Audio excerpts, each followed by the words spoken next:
Hey folks, Chris Vandeviver here from Brass Palace Recording. I've got a video for you today that's going to walk you through my particular mix template and workflow for how I like to mix projects.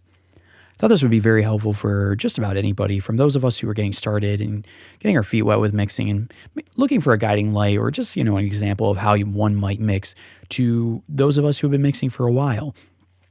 I find that my mixes are only improved by buying courses and watching tutorials on YouTube, keeping my horizons open to new ideas, philosophies, tactics. So, although I won't mix a song for you in this series, I thought it'd be nonetheless very helpful. This is a very rock-based mix template. So even though if you do hip-hop or electronic, I think this will still be helpful. 80 to 90% of the stuff that comes through my door tends to be rock-based. So this template pretty much knocks out most of the work that I need to do. For my particular personality, I need things very structured, very organized, and very broken up into steps. I find that if I don't stay on top of myself in terms of organization, things fall into disarray really quickly, and then it's just kind of slowing me down while I'm working. So I'm not going to spend a lot of time going through color coordinating tracks and adding icons and stuff, but that's very important to me, is to color code my tracks, to add icons to each of the tracks, to have very short, distinct names for all of the tracks, and adding markers at the top of the timeline and adjusting those depending on the song. But I will have a recording session file where I record all my tracks into, and I'll maybe edit in that session, but then I'll have a separate mix session file, which I'll open a mix template, I'll load in the edited tracks, and then I'll save it as its own thing, because I like to keep my recording phase and my mixing phase separate from each other. So what I'll do is I'll go through all the organizational steps that I mentioned. Then I'll group my instrument tracks based on the types of instruments they are. So for example, I'll group the drums all together with these track stacks, is what Logic calls it. If I have multi-mic bass or a bass DI and amp, I'll group those together, guitars together, etc. And I find it's very helpful and very awesome. I'll demonstrate to you real quick. I'll open 3 new tracks here, and we'll name this overhead, kick, and snare. Overhead and snare. So these are obviously part of the same instrument group. So I can highlight the 3 tracks, Shift Command D, which opens this dialog box, and then I can click Create. And it creates this awesome folder track. So I can easily hide or show tracks. And the overheads, kick, and snare are now all being sent to bus 11, which is this right here. So now it's all being piped through the same bus very quickly and easily. I can name this drums, and I can process these instruments as a whole. I can mute them, I can solo. It's just fantastic and easy and fast. So then from there, I'll take my instrument groups and I'll send these all to one bus, which is bus 21, which I call submix. And this is basically just the stereo output before the stereo output. I picked this up from a YouTube video. I really like the tactic for whatever reason. I like having this extra layer of stereo output before the final output that I can do processing and automation and stuff on. And then from there, I will gain stage each and every track. Most of the analog plugins or emulations of analog gear that we're using now, they're made to emulate hardware, and most hardware operates at an optimum level, which is 0 VU, otherwise known as 18 dB full scale. And so what I'll do is I'll go track by track using a gain plugin and a VU meter, such as the Slate VCC 0 VU. I'll listen to the loudest section of the song of that particular track, and I will try to adjust the gain so that the meter at the loudest point doesn't exceed 0 VU. And at that point, once you've done every one of those tracks like that, now you're set for optimum levels for processors. So you're not overloading them, they're not too quiet. Now that sounds tedious, and believe me, it is tedious. That's why I picked up this Hornet VU plugin, which basically you set it on auto and you set the parameters, and you do this for every track. You hit play, and this meter will just start, boosting and attenuating based on the signal as it plays. And by the time you get to the end of the song, this will have automatically set the gain for each of the tracks automatically at the correct level. And it's just awesome, and it just saves a lot of time. But if you don't want to spend $11, there's free VU meters. There's the gain plugin. You can do it one by one.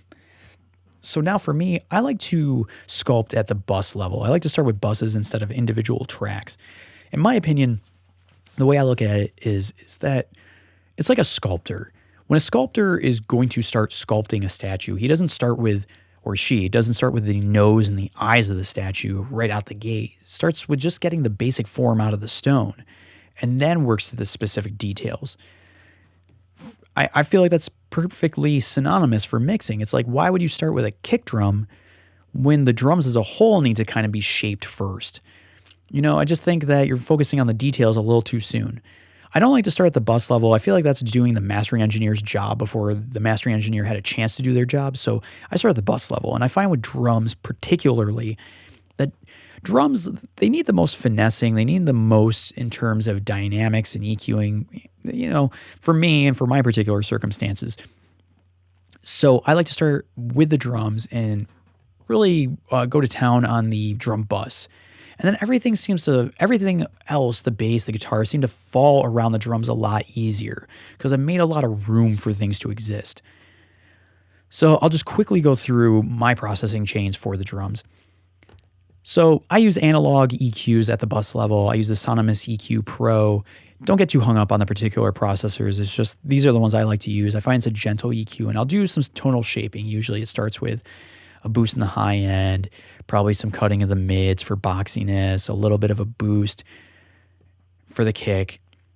I'll get a general estimate there, and then I'll use the Slate virtual bus compressor, the FG Gray, which models an SSL compressor, and I'll have the release fast and attack a little bit slower. And, I'll just bring the threshold up until it's just not going to 1 dB. Really, I'm looking for the kick to pop it. And that's it.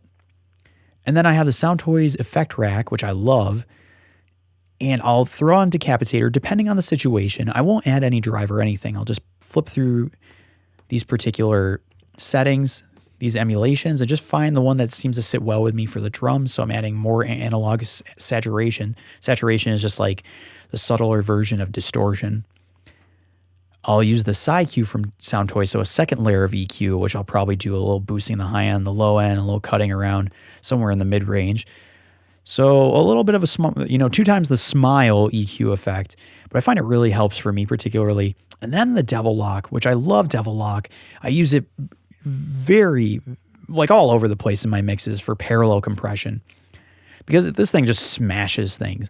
But at this particular level, I'll just have it set to 1 and 1 for crush and crunch and 0.5 for the mix. I just find that it just tends to tighten up the center and makes things a little punchier, even at such a minuscule level.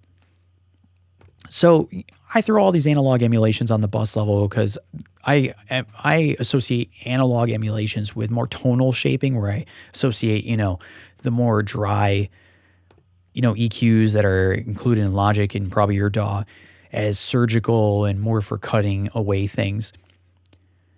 So again, it's EQ followed by a compressor. This is all adding analog, juju, if you will. Decapitator, depending on the situation. Sometimes it makes things sound trashy. Another layer of EQ, and then the Devil Lock with just a touch of the Devil Lock. And then the VCC from Slate for another layer of analog, which may sound like a lot, but I really dig on it. At this point, then I'll start going to town on the individual drum tracks. So I've already gain staged everything, and I flip the polarity probably on different drums so that they sound in phase with each other.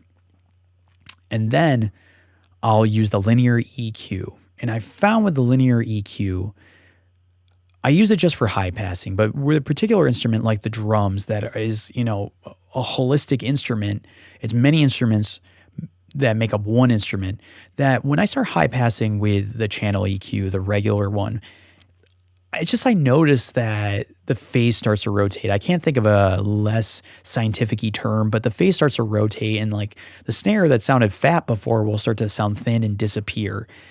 So with the linear EQ, it doesn't create that phase rotation. So that's why I like to use it on the drums, just for high passing. That's really all I use it for. Then I'll use a bit of a gate and an expander on the kick, on the snare, sometimes on the toms. More of a gate on the kick. I find that with the snare, if you use a gate, so it's just completely chopping out the bleed on the snare, when the snare pops open that gate, you'll hear this whoosh of hi-hat kick in. And I mean, it's so distracting. So an expander is like, instead of just completely omitting the bleed, it just attenuates it. It just drops it in level. So it's still there. It's just not as obnoxious. And I find that really helps with the hi-hat sound that will forever be on your snare tracks. So then at that point, I'll throw on the Logic compressor. And I love the Logic compressor. It's the smoothest sounding one that I own. I really like it a lot. So, and I bought several compressors, and I don't bother with them anymore. So I'll throw the compressor on each of the individual drum tracks, but really I'm just knocking out like 1 to 3 dB of gain reduction. And then I use the Plug and Mix Retro EQ for tonally shaping. If I feel like at this point, like if I need to still shape things a little bit, I will use it. I think it's a fantastic plug-in EQ. I love it because it's so restricted in terms of what you can do. So it causes you to pay attention with your ears and make clear decisions. So again, I'm going pretty fast, but I go through, I tonally shape things at the bus level, and then I'll go and attack it at the individual level.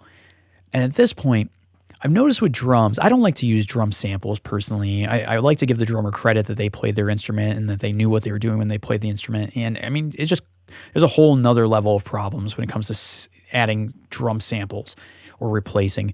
So I just like to avoid it at all costs.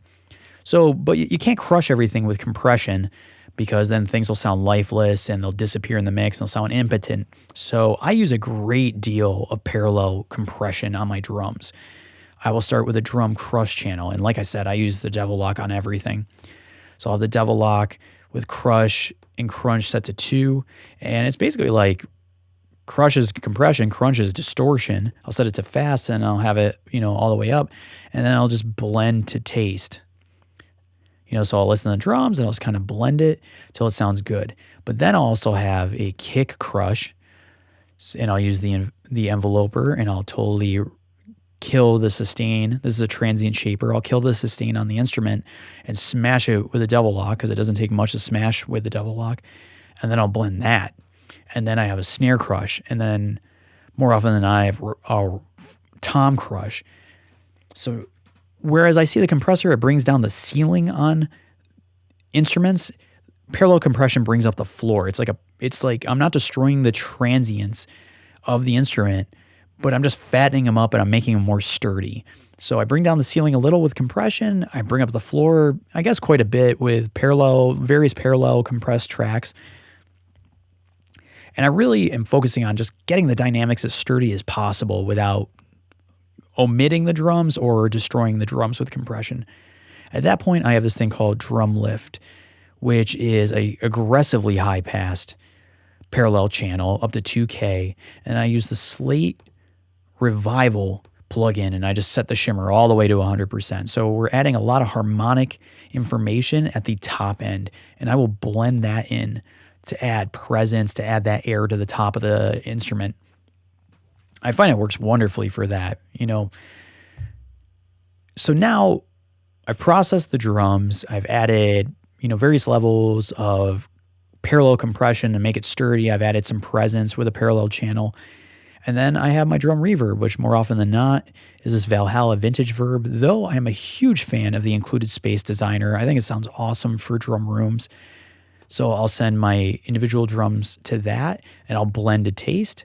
And then I have a snare plate, which I use Echo Boy from Sound Toys. And this may surprise because it's a delay plugin. It's not a reverb plugin, but they have like a million models of delay. But I just find delay to be far more reliable in terms of how the echo reproduces versus a reverb where it's kind of like randomized. And I mean, this thing just sounds awesome. So I'm going to quickly demonstrate with the snare here. I'm just going to throw the expander on. So we're going to listen to the snare without Echo Boy. Then with Echo Boy.